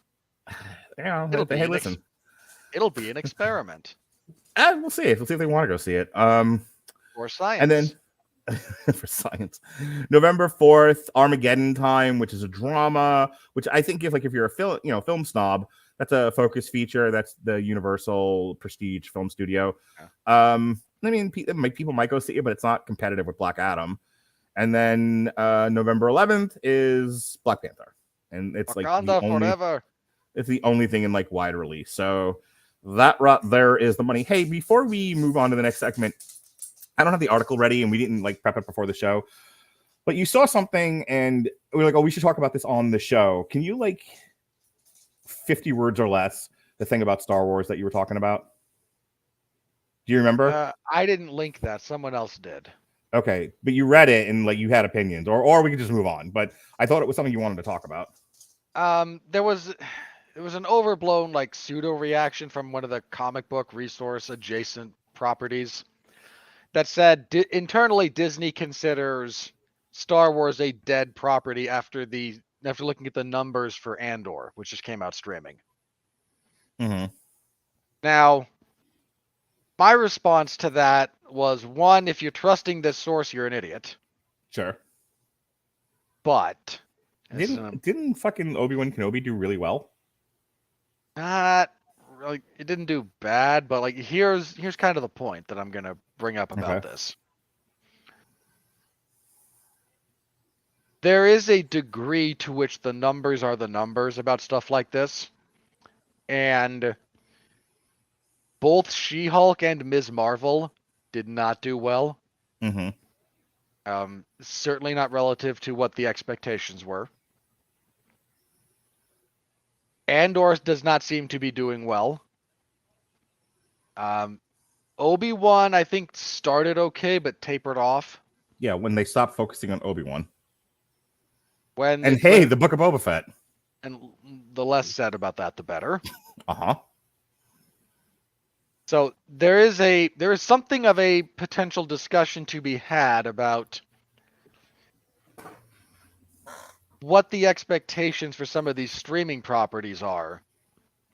And, is Star Wars a dead IP? No. But I think Andrew Graham in that same chat put it best. They're having to rebuild. Mm-hmm. And unfortunately, Star Wars is trying to rebuild from the bottomless pit that Rise of Skywalker dumped it in. Yeah, what they're failing to understand is that the brain trust running Lucasfilm right now are all the post-Disney people, and those post-Disney people find everything pre-Disney to be worthless. Well, that's not true anymore. The guy godfathering the new stuff over at Lucasfilm now is Dave Filoni, and he has a long history of being involved in the Star Wars fandom. Okay, but he again inherited a sick body that he's trying to bring back to health. Yes, hang on. Did. The stuff they're unraveling right now is all from the pre-Dave Filoni stuff, and there's only so much he can do with it. When they decided to greenlight a bunch of post-Disney stuff, there's nothing he can do about that. He's not gonna pull it. He's not gonna pull a Discovery and be like, everything done. No, just throw it all out, start all over again. We'll see you in 5 years. So Correct. Yes, we're still working through the woke gals. Fucking the Force's female group. Now, granted, they're not greenlighting anything else. Dave Filoni is, but you're a good couple of years away from good Dave Filoni stuff. They're still trying to figure out. See, the thing of it is, Andor could be great. I don't know. I haven't watched it. I don't give a shit anymore. But Andor could be the best thing on streaming TV right now. Who would know? The problem is nobody's interested in the post-Disney stuff anymore. They only want they want the heroes they grew up with. They want Luke, they want Han, they want Leia, they want Chewbacca. They wanted Boba Fett, but now nobody wants that. That's been peed on. They thought they wanted Boba Fett, but look, if democracy is the theory that the people should get what they want, you should give it to them good and hard. You wanted Boba Fett, you got it. So anyway, and everyone went, no, this terrible character who I had headcanon for this, and they went, no. Yeah. Your headcanon doesn't matter. Here's what happens. Like, so no, my point being that when the Forces female group greenlit a bunch of post Rise of Skywalker shit, nobody wants it. So it's not that it's a dead IP. We're all just kind of sitting here, and I'll throw myself in there, but we're all kind of just sitting here waiting for the stuff we want and not the stuff they're giving us. And as long as they're going to give us stuff we don't want, you're not going to get a good reaction. That's just the way it is. And to kind of compare this to what we were talking about with Marvel, and I said, and I think you disagreed with this on Twitter. I don't remember anymore, but it was something along. It was like your point again. I'll tell you if I agree or disagree right now. But it was something along the lines of, comic book fans screaming at the studios, give us what we want and give us comic book accurate stuff. They gave you a comic book accurate She-Hulk, and they went, no, not that, you assholes. Give us Punisher, give us Wolverine, give us Ghost Rider. That's all we wanted. Give us Born Again Daredevil and never stop. And they're like, well, no, there's other stuff in the comics too, and not every era was the same, and so we're peeling from different eras, and we're doing different things. They're like, no. Grimdark 90s, go fuck yourself. And it's like, I give up. Okay. My point about what you said about that, I believe my counter was, studio executives, here's comic book accurate visuals, but none of the heart that makes the characters interesting. And comic book fans going, God! They go, okay, fine. Here's just terribly written material. Like, why do we do this to ourselves?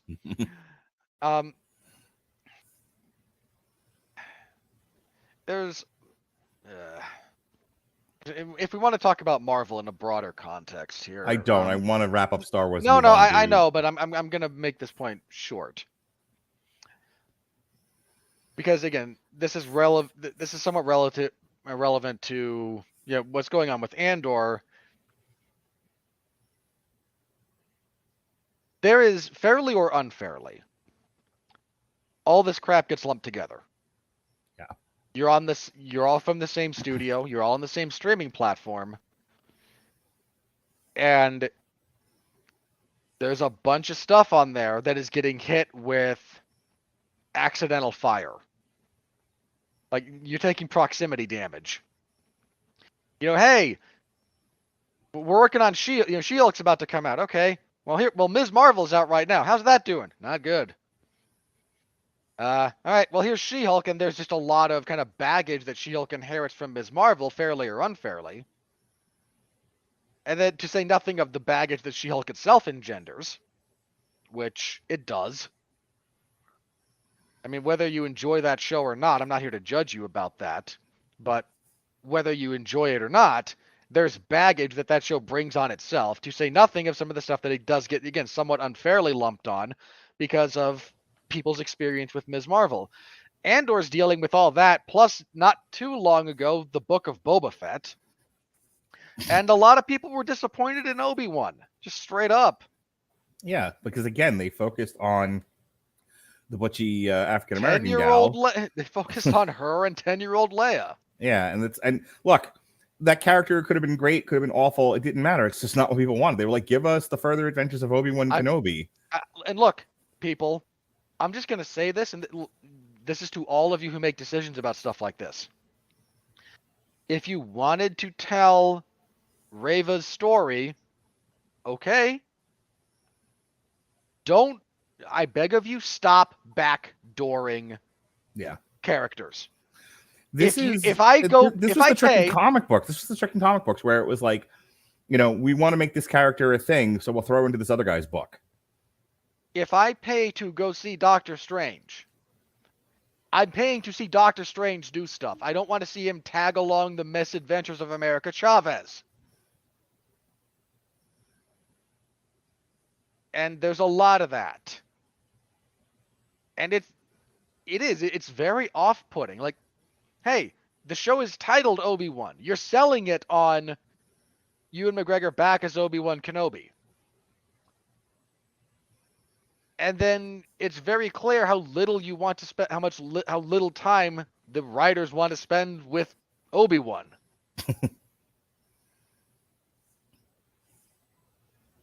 So again, Andor is inheriting a lot of that baggage, even though Andor itself is not. Everyone I know who has watched it has been generally complimentary. Mm-hmm. So for whatever value that has. But again, it's like watching a foreign film. Sure, it's good. Who's watching it though? Who cares? The 10 film snobs that you know versus the 100 people that went to go see Black Adam because they wanted to see The Rock layeth the smacketh down on Hawkman. So, all right. The much-awaited rematch between Black Adam and Hawk Hogan. I feel I'm going to keep on with that. All right, here we go with the critical review.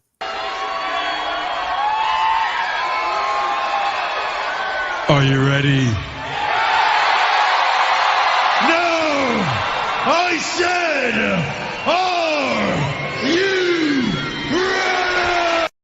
ready? No, God! No, God, please, no! No! No! No! You know what? I'm on the wrong page. Well, yeah, I got a little ahead of myself. Well, there it is, folks. Modern cinema. I can't say it any better than that. The great divide at the moment between the critical score, a rotten 40%, the audience score, an overwhelmingly positive 90%. Give them what they want. Do do do. This is Natalie Merchant, the movie. Do do do do do. Give them what they want. It's candy everybody wants, baby. Candy everybody wants. Everybody wants Robert Winfree. Not me. Like Homer. Everybody loves Black Adam. Not me. Hey, I stand by my criticism of the film, and to be fair, I didn't say I hated it. Black Adam may... Oh, yeah, look, PG-13. Black Adam may end up pointing the way to an exciting future for DC films. It doesn't. But as a standalone experience... How? No! Yeah, it's How do you wild arrive at that? This is... No. But as a standalone experience, it's a wildly uneven letdown. Okay? How can you say it's a letdown when everyone's going to have different expectations of this? Yeah, there's a lot of, like... I don't know what you were expecting if you want to say you were let down by this. As a film in total. Like, was the movie let down by the writing? Yes. But was I, as an audience member, let down by this? I don't know. I kind of got what I expected. Not as high a quality, but...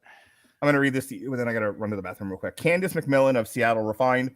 It is the writing, perhaps, that muddies Black Adam to near obscurity, wiping away any proper establishment of character until all that is left is a meathead magician who can spar with jets of electricity and drop foes from the middle of the ozone layer.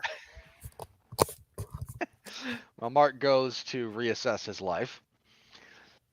I mean, given that I critiqued the writing, I don't necessarily disagree with the sort of generalized premise that the writing lets this thing down. However, I actually disagree with the notion that it like struggled to establish proper character. Like, I wish Black Adam had been more. I wish there had been more to it, but Black Adam is his own character. Like, all of these characters, believe it or not, are their own characters. They might lack any emotional resonance or whatnot, but they are their own characters. But I think that's a bit of a misread. Sarah Michelle Fetters of MovieFreak.com, top critic. Black Adam is nothing more than a splashy 2-hour coming attractions reel for future motion pictures. No, it isn't. This is not a special effects demo. Like, I have made that criticism legitimately about other films. This isn't even a painfully obvious setup to other movies in the DCEU, other than teasing Superman at the end. Like, I was gonna say, like, you cut that out, and this isn't connected to the DCEU at all. You could have been convinced. Well, it still is. Hang on, it still is because of Shazam, but and Waller. But again, if you haven't seen Shazam, you're not really missing anything. Or like you can easily watch this without having seen any of those and still be fine. So Superman shows up at the end, and Jonas goes, "Is this a Marvel DC crossover?" I'm like, "What?" He's like, "Superman. He's from Superman. Superman's a DC character, not a Marvel character." Yeah, we had to have a talk in the bathroom. So let's see here. Callum Crumlish of Daily Express UK. It's just the same. It's just a shame. The film itself is painfully dull.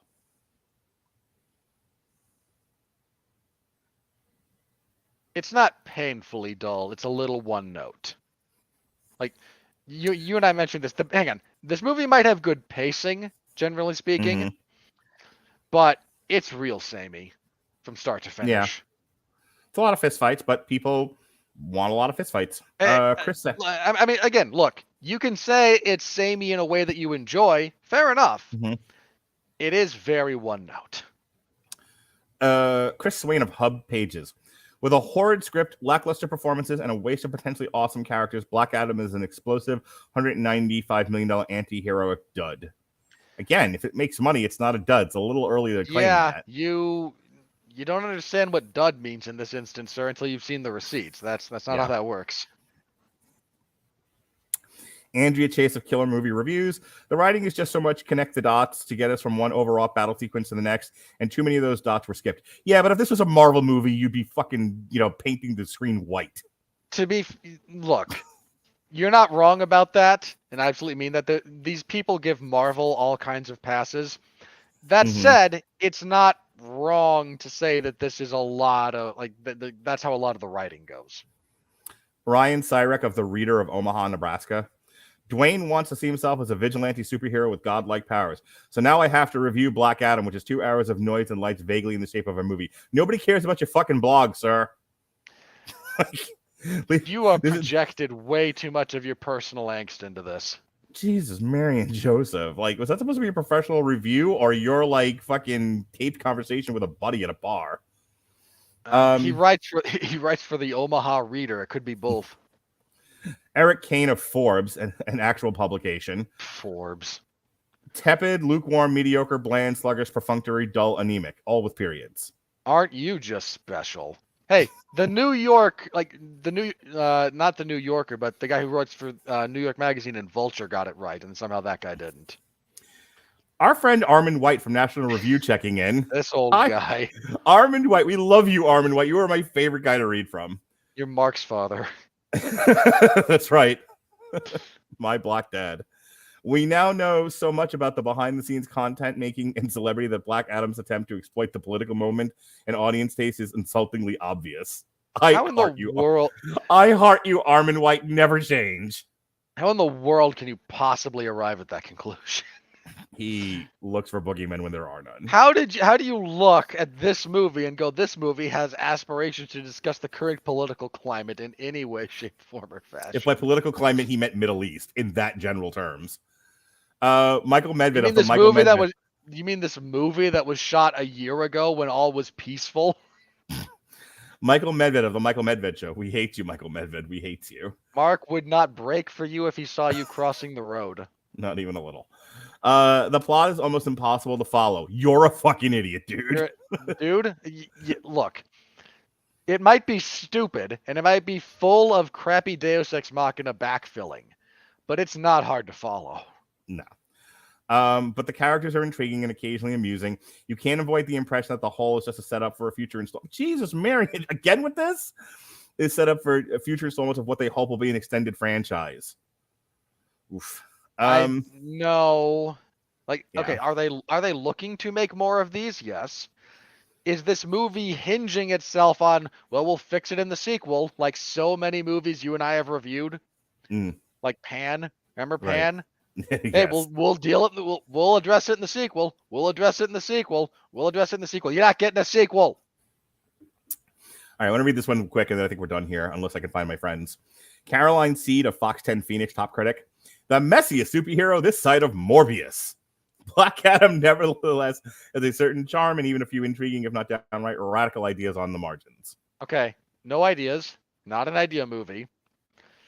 Is this the messiest superhero movie since Morbius? I gotta go back. Wait a minute, because we were doing this earlier. He said the thing. Adam Olinger of Adam Does Movies, former wrestling fan of YouTube. Can you smell what The Rock is cooking? It's another bad movie. Are you derpy gaming?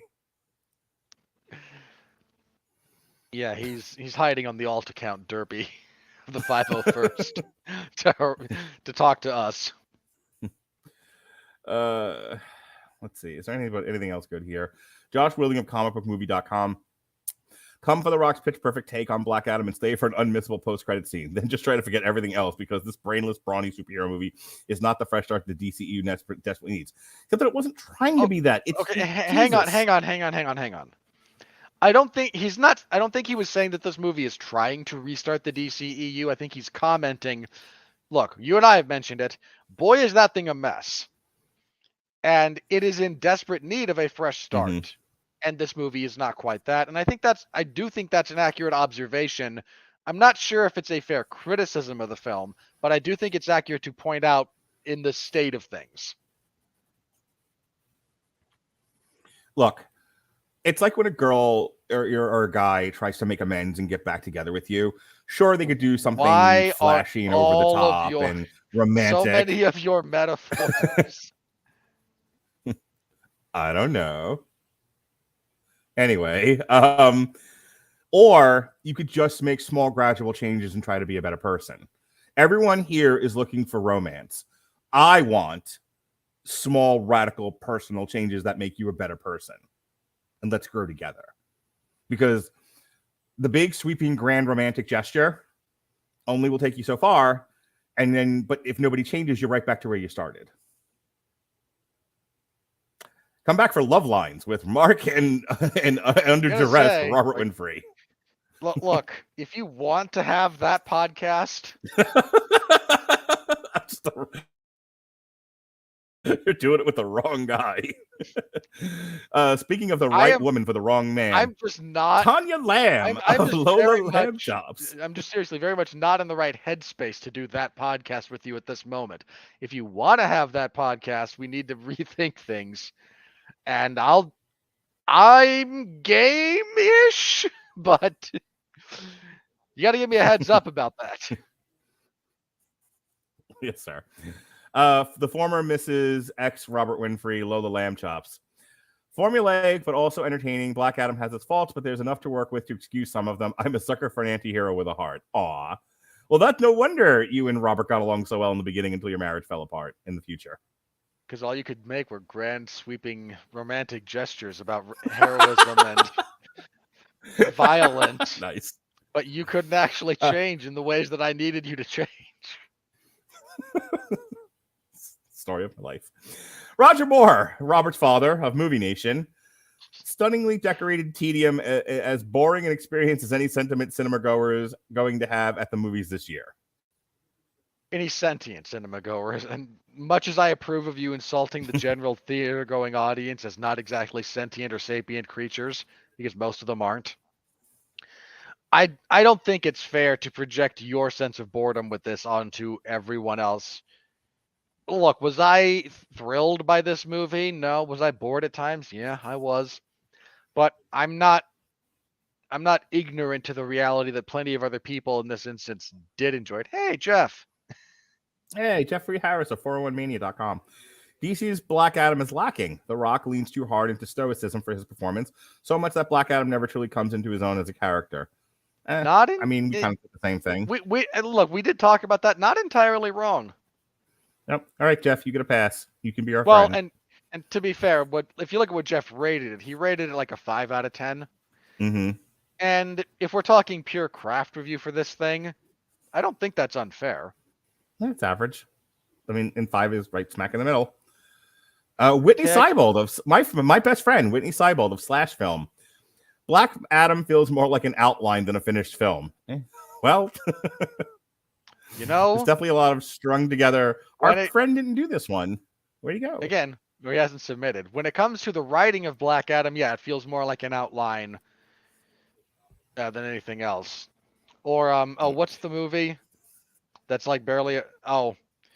So do you know how much of the dialogue was ad-libbed in the original Mortal Kombat movie? Just so much of it. So much of it. Like, if you're thinking of a line from that movie, it was probably ad-libbed. Mm-hmm. Nice. All right, well, folks, that is our Black Adam review. Or the entirety of freaking Ghostbusters Answer the Call, which I'm still convinced was not actually written. I refuse to believe someone wrote that out. All right, so tonight was Black Adam on a special Monday edition because I will be at Stevie Nicks tomorrow. However, during the day, Alexis Hana is going to have me back on TV Party tonight because it's her show now. And we're going to discuss Monster, the Jeffrey Dahmer story. So that'll be fun. That'll be apparently tomorrow afternoon at noon. They're selling Jeffrey Dahmer costumes. Of course they are. So check that out. Our dumb culture. And then Wednesday, we've got the Superblog Team Up Goes to Hell, and our submission here on the Radulich Broadcasting Network is myself and Pat Mullen doing a commentary track for Hell Comes to Frogtown, starring Roddy Piper. I was going to say, isn't Roddy Piper in that? He sure is, Ollie. So the video has been released for a couple of weeks now on YouTube, but the audio will be released in conjunction with the Superblog Team Up Goes to Hell tomorrow, Wednesday, October 26th. The source material submission for the Superblog Team Up is Batman Punisher Lake of Fire. And then in the evening, Robert and Alexis will be doing a TV party for a Midnight Club. Allegedly, Jason Teasley will be joining us. We're still waiting. Yeah, we're still waiting to see how. Look, he got the Rona. I understand. We're waiting to see exactly how he's feeling. But yeah, Alexis and I will talk about that boring, forgettable, uninteresting, like easily the least interesting thing that this director's ever done. On noon Friday, before I head out to Orlando, we will be doing my friend or former boss, actually. She did a podcast with me years and years ago during the Blog Talk Radio era for Michael Pollan's Cooked. Michael Pollan has a new 4-part documentary series called How to Change Your Mind. It's about using psychedelics in mental health. We're going to watch that documentary and talk about it at noon on Friday the 28th. Why do I feel like at least one of you will be microdosing? I hopefully will. Saturday, we'll have a re-airing of Robert's Everyone Loves a Bad Guy for the Treehouse of Horrors that have come out over the years on The Simpsons. The last episode of that particular podcast. Yep. On the 30th, we have it's a podcast that has been out for a couple of years now, but it never had a page. Well, so if you want to come see the artwork and check out the page for it, it'll be on October 30th for Scary Stories to Tell in the Dark, which Robert and Alexis reviewed. And I believe, if I'm reading this right, there'll also be an Unspoken Issues for. And we seem to have lost Mark. Hopefully he reconnects. Let me do my plugs while we wait to see what happens there.